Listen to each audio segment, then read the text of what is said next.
Sir नमस्कार, आपका स्वागत करते हैं अपने YouTube चैनल पे। सर इंदौर को बेंगलोर से जोड़ने की मांग कई वर्षों तक होती रही और बहुत लंबे इंतजार के बाद ये अंततः है कि वीकली ट्रेन चली जो काफ़ी लंबे रास्ते से होके बेंगलुरु या यशवंतपुर जाती है। सर इस ट्रेन को शुरू करने के पीछे क्या क्या प्रयास रहे या क्या कहानी रही सर, वो हमारे साथ शेयर कीजिए। इंदौर से बेंगलोर के लिए काफ़ी वर्षों से मांग होती रही, पर हर बार रेलवे अपनी परंपरागत तरीके से ये संभव नहीं है, दक्षिण मध्य रेलवे पर जगह नहीं है, पाथ नहीं है, ये कहते हुए इसको टालता रहा। एक प्रस्ताव जब मैं क्षेत्रीय रेलवे सलाहकार समिति का सदस्य था, उस समय इंदौर से बेंगलोर यात्री गाड़ी प्रारंभ करने का प्रस्ताव दिया। मेरे प्रस्ताव पर जो जवाब आया था उसमें ये लिखा था कि दक्षिण मध्य रेलवे को इस गाड़ी को चलाने के लिए पाथ उपलब्ध नहीं है, इसलिए वो तैयार नहीं है। अब इन चीज़ों की जवाब की आदतों से मैं परिचित था। मैंने इसके पूर्व ही दक्षिण मध्य रेलवे के महाप्रबंधक जो थे, वो इसके पूर्व रतलाम में मंडल रेल प्रबंधक रह चुके थे, उनको चिट्ठी लिखी थी ताई की ओर से, और उस चिट्ठी के जवाब में उन्होंने ये कहा था कि मुझे इस गाड़ी को अपने क्षेत्र में लेने के लिए कोई आपत्ति नहीं। वो जवाब मेरे पास था। जब बैठक शुरू हुई और बैठक में मेरा मुद्दा आया, तब वही जवाब दोहराया गया। तो मैं अपने सीट से उठ के उस वक्त के CPTM महोदया के पास गया और उनके हाथ में वो चिट्ठी दी मैंने कि आप जो कह रही हैं वो गलत है। ये दक्षिण मध्य रेलवे के महाप्रबंधक की चिट्ठी, जिन्हें अपने क्षेत्र में इस गाड़ी को लेने में कोई आपत्ति नहीं है। उन्होंने तुरंत वो चिट्ठी महाप्रबंधक के सामने रखी।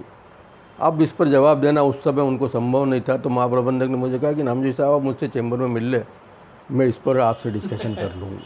इस तरह से वो टाल गए उस वक्त। बाद में बात वैसी की वैसी रही। फिर ताई ने तत्कालीन रेल मंत्री से इस बात संबंध में बात की और फिर अंततः रेलवे ने इसको वाया भोपाल अमरावती नारखेड़ चलाने का प्रस्ताव स्वीकार किया।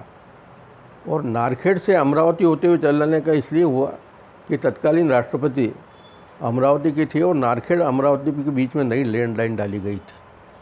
तो उस खंड पर ये पहली रेलगाड़ी थी जो प्रारंभ हुई, और इस तरह से इंदौर का संबंध अमरावती से भी डायरेक्ट जुड़ा, अकोला से भी डायरेक्ट ब्रॉडगेज से जुड़ा, और फिर अकोला से पुराने मीटर गेज मार्ग पर ये हैदराबाद होते हुए बेंगलोर के लिए प्रारंभ हुई।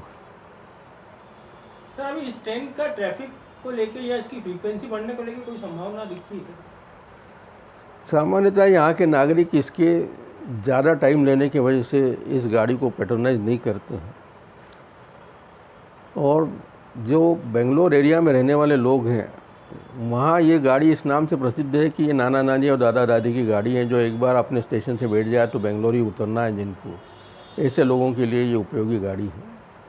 हाँ, कुछ हद तक ये बात सही है कि ये 2 से 3 घंटे ज़्यादा टाइम लेती है, पर वाया भोपाल या वाया भोपाल खंडवा होते हुए जो रूट है उस पर इतना अत्यधिक दबाव है कि इस गाड़ी को उस अन्य मार्ग से ले जाना संभव नहीं था। तो हमने उस वक्त इसलिए स्वीकार किया कि नी मामा से काना मामा अच्छा। आप यदि देखेंगे कि भोपाल हो के खंडवा आना हो तो इंदौर का यात्री बजाय इस गाड़ी में बैठने के खंडवा जाके गाड़ी पकड़ेगा, क्योंकि भोपाल जाना, भोपाल 4 घंटे भोपाल जाना, भोपाल से खंडवा आने में 4 घंटे, इस 8 घंटे के सफ़र के बजाय आदमी 3 घंटे के बस का सफ़र करके खंडवा में जाती गाड़ी।